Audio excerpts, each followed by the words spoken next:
Ассалаумағалейкум, азиз отандастар. Мен Бозатау районы ішкі істер бөлім бастығы полковник Құрбанбаев Омида Тұрсынбаевмын.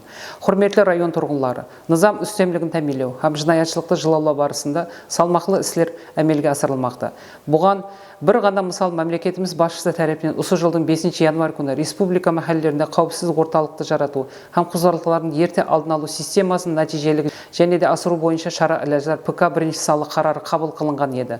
Осы қарар талапларын орындау бойынша әрбір мәхәлледе қауіпсіздік тәмелеу һәм де жинаятшылыққа қарсы күресу бойынша жол карталар ісілеп шығылып, осы жол картада көрсетілген вазифалар бойынша социалдық көмекке мұқтаж бұқаралардың машқалар ұнамды шешілмекте. Жол картада белгіленген орынларға, яғни мәхәллелерге 8 дана, мектептерге 6 дана, адамлар көп жиналатын орынларға 12 дана видео күзету камералар орнатылып, бұқаралардың низамсыз іс-әрекеттерін бақылау әмелге асырылмақта.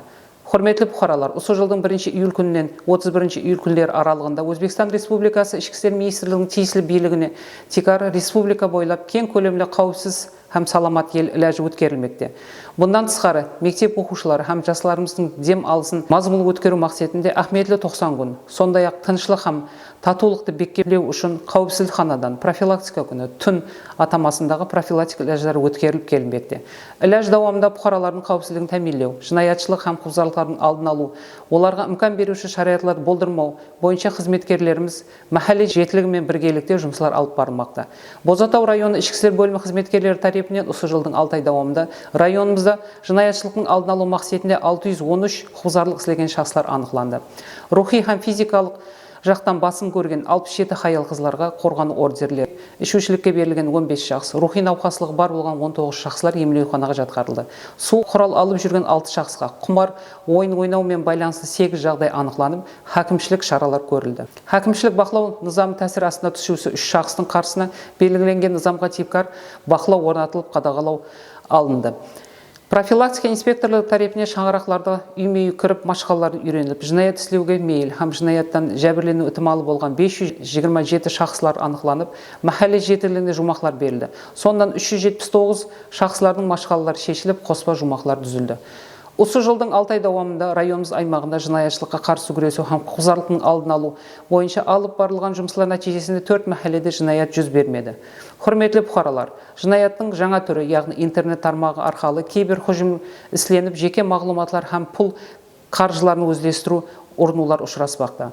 Тикар қалдаушылық ұсулары сыпатында жасалма банк қызметкерлері тарапынан әмелге асырылып атырған қоңырау, телеграм арқылы тарқатылып атырған АПК вируслар һәм интернет дүканы арқылы жүз беру атырған көпшілікке белгілі. Вируслардан қорғану үшін Google Play программасы арқылы АПК қорғаушы қосымшаны телефоныңызға орнатуыңызды ұсыныс етеміз. АПК қорғаушы зиянлы қосымшаларды анықтап, оларды орнатылуынан блоклап, зиянлы вируслардан қорғайды. Мәхәлледе қауіпсіз орталықты жарату бойынша менің инспекторым платформасы жаратылып, бұнда бұқаралар бұл платформаны мобиль телефонның Google Play программасы арқылы жүктеп, профилактика инспекторлармен SOS түймесі арқылы байланысуыңызға болады. Құрметті бұқаралар, жоғарыда атап өтілген іләжілердің нәтижелігін асыру, аймағымыздың қауіпсіздігін тәмелеу, жинаятшылықтың алдын алу барысында сіздердің де белсенділігіңіз, бұқаралық мінетіңіз ахметке ие. Егер сіз атырапыңызға гуманлық әрекетлерге бейпарқ болмасаңыз, құзырлылықтардың алдын алуға бел байласаңыз, бәршеміз үшін аймақта, тыныш аймақты жаратуға үлкен үлес қосқан болар едіңіз. Біз ішкі істер қызметкерлері әрдайым сіздермен ашық саубетлесуге, ұсыныс мүражатлеріңізді естуге, құқи маслихат беруге бархама таярмыз. Районымыздың тыныштығы һәм қауіпсіздігін сақлау жолында бәрше күш-жігерімізді жұмсаймыз. Ітібарыңыз үшін рахмет.